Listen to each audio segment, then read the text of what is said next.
कहानी ममता की है। बचपन से ही घर में ये एहसास दिलाकर पाला गया कि औरतों को बोलने का हक नहीं है। अरे ममता, जरा जल्दी जल्दी हाथ चलाओ। रोज ऑफिस में देर पहुंचता हूँ तुम्हारे कारण। लेकिन आपका सारा खाना पैक और तैयार भी है। अरे जबान जितनी चलाती हो उतना अगर हाथ चलाती ना तो शायद घर को अच्छे से मैनेज कर पाती। क्या मतलब है? क्या नहीं मिला आपको? मोजे मोजे कौन देगा? ममता भागकर पति को मोजे देती है। वो हर किसी का ख्याल रखती, लेकिन उसके घर में रोज का रोना लगा रहता। अरे माँ, आज स्कूल में टीचर ने मुझे फीस के लिए डांटा। माँ, मुझे अच्छा नहीं लगता कि स्कूल में फीस के पैसों के लिए मुझे कोई भी बात सुनाए। अरे पर बेटा, ये तो पापा करते हैं ना, सारा ऑनलाइन। मुझे तो इसकी जानकारी भी नहीं है। हाँ हाँ, बना लो बच्चों के सामने मुझे बुरा। अरे करता तो मैं ही हूँ, माना, लेकिन मुझे कोई सपना थोड़ी ना आएगा कि बच्चों की फीस जमा करनी है। अरे बताओगी तो तुम ही ना। ममता की अब ये आदत में शुमार हो चुका था। वो हमेशा हर बात के लिए खुद को ही दोषी मानती। एक दिन वो पड़ोस की दोस्त से कहती है, समझ नहीं आता यार, मैं इतनी डम कैसे हो सकती हूँ।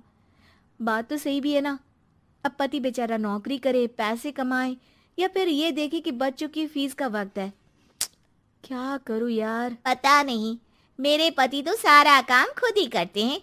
वो तो कहते हैं कि तुम थक जाती होगी, सारा दिन घर बाहर बच्चे। तो अच्छा, ऐसे भी पति होते हैं क्या? अरे क्या बात कर रही है? भाई साहब कभी तुझे किसी बात के लिए सुनाते नहीं? किसने कहा नहीं सुनाते? अरे ये पति चीज ही ऐसी होती है कि बिना पत्नी को सुनाए उन्हें चैन की नींद कहाँ आती है।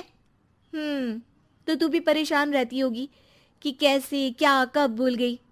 अरे वो तो मुझे बस इस बात के लिए ताना देते हैं कि मैं वक्त पर खाना क्यों नहीं खाती या पार्लर जाकर अपनी साज सज्जा क्यों नहीं करवाती। पड़ोसन बोल ही रही होती है कि ममता के बेटे की आवाज आती है। अरे माँ, क्या हो गया? लग नहीं रहा कि आज आप मुझे पानी भी देगी। अरे कब से खाने के लिए वेट कर रहा हूँ। अरे यार, मैं चलती हूँ, बेटा खाने के लिए वेट कर रहा है, मैंने उसे खाना भी नहीं दिया। अरे 12वीं में पहुंच चुका है तुम्हारा बेटा, उसे बोलो खुद पानी लिया करे। मैंने तो अपने बच्चों को काम करना सिखाया है। अरे यार, खुद की भी तो कोई लाइफ है। माना जब नहीं कर सकते थे तो किया, लेकिन अब इतने बड़े बच्चों की हर बात मानेंगे तो मुश्किल तो अपने को ही होगी। ममता को पड़ोसन की बात में दम तो लगता है, लेकिन करे क्या, आदत भी तो खुद ही ने डाली थी। ममता घर जाती है कि तभी बेटी आ जाती है। माँ, परसों मुझे एक शादी में जाना है। तेरी वो जो लाल वाली साड़ी है ना, उसे दे देना। मैं आज जाकर टेलर को दे दूंगी, वो उस साड़ी से सूट बना देगा। अरे नहीं नहीं तारा, वो मेरी माँ ने मुझे दी थी और उस साड़ी से मेरी काफ़ी भावनाएं जुड़ी हैं। तुमको ना मैं दूसरी साड़ी दे दूंगी। ओके, कोई बात नहीं, लेकिन आज दे ही देना पक्का। तारा माँ की साड़ी से सूट बनवाकर पार्टी में जाती है, लेकिन जब वो पार्टी से लौटती है, क्या है, मैं तो समझ ही नहीं पा रही हूँ। अरे जब वो साड़ी मांगी थी तो ये छल्ली सी साड़ी क्यों दे दी? मैं ही पागल थी जो इस साड़ी का सूट बनवा लिया मैंने। माँ, जानती भी हो कि कॉलेज में मेरी कितनी हंसी उड़ी। तभी वहां ममता का पति सुनील आ जाता है। अरे गवार औरत, जब बेटी साड़ी मांग रही थी तो दे देती ना। अरे पापा, इनके तो इमोशंस जुड़े थे उस साड़ी से। ममता इतने सब के बाद भी कुछ नहीं बोलती। मेरी बेटी की बेइज्जती हो गई, मैं बिल्कुल बर्दाश्त नहीं कर सकता ये। मैं नहीं चाहता कि मेरी बेटी से कोई भी ज्यादा सुंदर लगे पूरे कॉलेज में। जी, वो पढ़ने में तारा बिल्कुल अच्छी नहीं है, उसकी पढ़ाई पर आप ध्यान दीजिए ना। अच्छा, अब तुम मुझे बताओगी कि मुझे किस पर ध्यान देना और किस पर नहीं।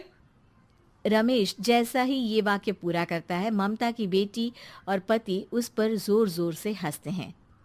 अरे ठीक है ना, पता ही नहीं चला कि कैसे वक्त इतना बीत गया।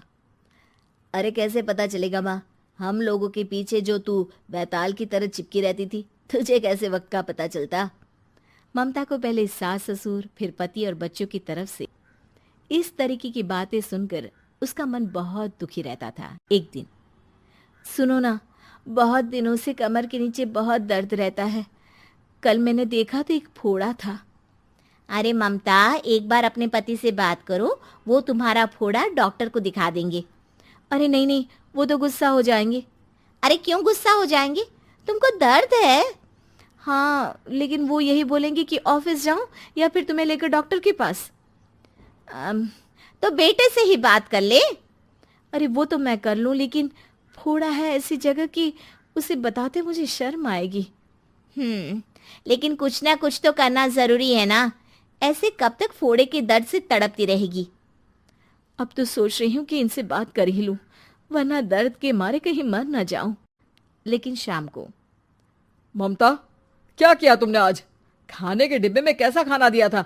दाल खराब हो गई थी। कब की थी? दाल तो मैंने सुबह ही बनाई थी, खराब कैसे हो गई? अच्छा सुनिए ना, मुझे कहना है कि अरे गरम दाल बंद करोगी तो ऐसा ही होगा ना। बेइज्जती हो गई सबके सामने मेरी। ऑफिस वालों ने ऐसा मजाक उड़ाया कि क्या बोलूं। कल से ठीक से खाना देना है तो देना, वरना खाना देना बंद कर देना। बाहर खा लूंगा मैं। ममता, जो पति से अपनी परेशानी बताने वाली थी, वो अब ये सोचने लगती है कि कल से पति को खाने में क्या दे। अगले दिन ममता थकी थकी सी हालत में, आप लोगों के लिए नाश्ता बना दिया है, खाना बनाने की हिम्मत नहीं है आज तो। रात भर सोकर थक गई है ना, इसीलिए तो खाना नहीं बना सकती। हिम्मत नहीं हो रही है, मैं बस सोने जा रही हूँ।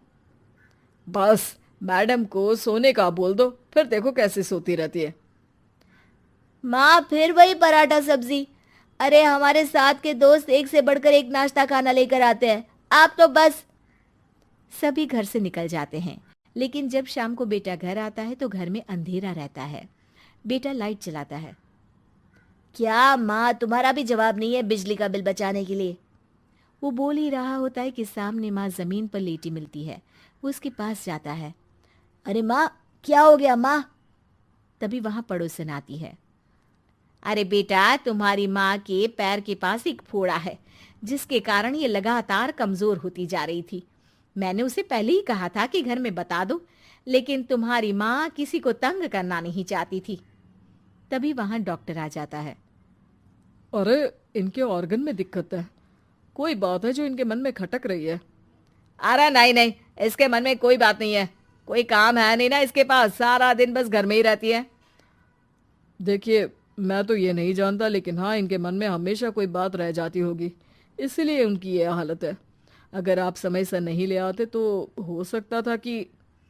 अरे नहीं नहीं डॉक्टर साहब, हम पूरी कोशिश करेंगे कि वो ठीक हो जाए। हम लोगों ने अपनी ही परेशानी माँ के सामने रखी, लेकिन किसी ने माँ की दिक्कत को जानने की कोशिश तक नहीं की। हाँ, मैंने भी ममता को हमेशा घरेलू जरूरत से ज्यादा काम का नहीं सोचा था। ममता को होश आता है और वो खुद को अपने बेडरूम में देखती है। वो उठने की कोशिश करती है कि माँ, अब आप नहीं उठेंगी, हम लोग है ना, हम लोग आपको पूरी तरह से खुश रखने की कोशिश करेंगे।